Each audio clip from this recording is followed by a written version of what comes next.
Galatia 5 ayat 13. Demikian bunyinya. Saudara-saudara, memang kamu telah dipanggil untuk merdeka, tetapi janganlah kamu mempergunakan kemerdekaan itu sebagai kesempatan untuk kehidupan dalam dosa, melainkan layanilah seorang akan yang lain oleh kasih. Apa arti kata merdeka? Merdeka berarti bebas dari penghambaan, penjajahan, terbebas dari tuntutan, tidak terikat dan tidak tergantung kepada orang atau pihak lain. Berarti tidak terbelenggu oleh segala sesuatu yang menghamba atau memperbudak. Sejak manusia jatuh ke dalam dosa, manusia yang sehakikat dan serupa dengan Allah itu terbelenggu oleh dosa. Manusia sepanjang waktu, sepanjang zaman, senantiasa berupaya untuk keluar dari jerat dosa, atau paling tidak menghapus sebagian dari dosa itu dengan berbagai cara, antara lain dengan mempersembahkan korban sembelihan, korban bakaran, dan sebagainya. Tetapi semua usaha itu sia-sia belaka.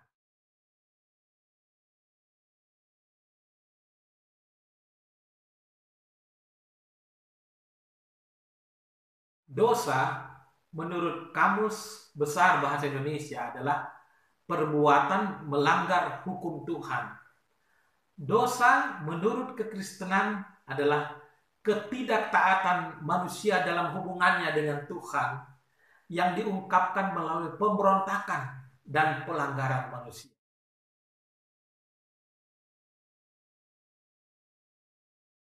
Mari kita lihat apa yang ditulis Yohanes dan Paulus mengenai dosa. 1 Yohanes 3 ayat 4 berbunyi, setiap orang yang berbuat dosa melanggar juga hukum Allah, sebab dosa ialah pelanggaran hukum Allah.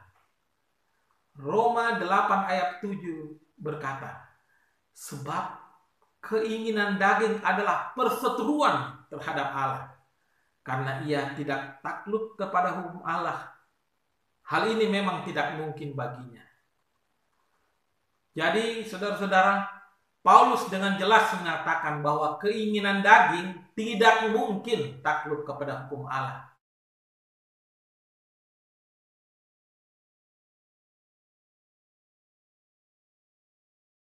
Yaitu roh Allah yang telah kita terima.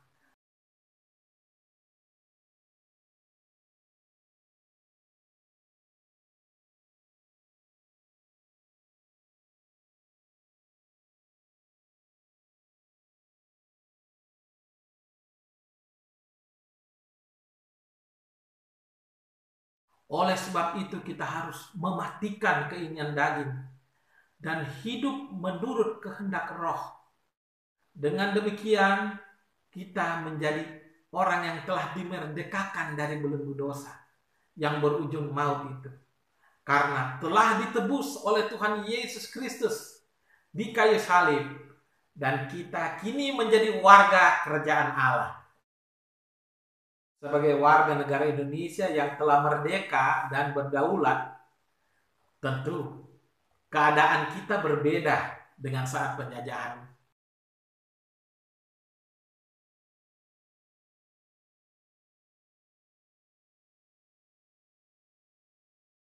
Di saat ini tentunya seharusnya tidak ada hal-hal seperti itu lagi.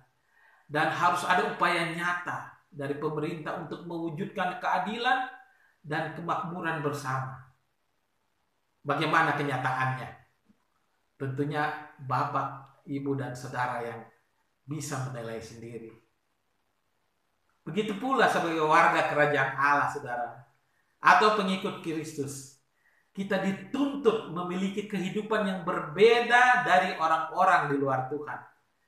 Kehidupan kita harus seturut dengan kehendak Tuhan dan dituntun oleh Roh Kudus.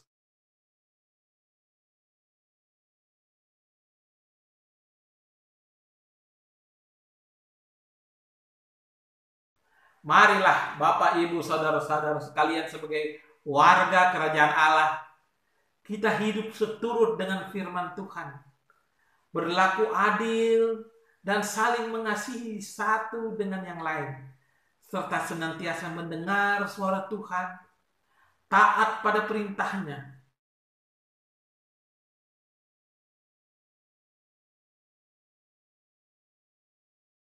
sehingga kita dapat menjalani hidup ini sesuai dengan rencananya.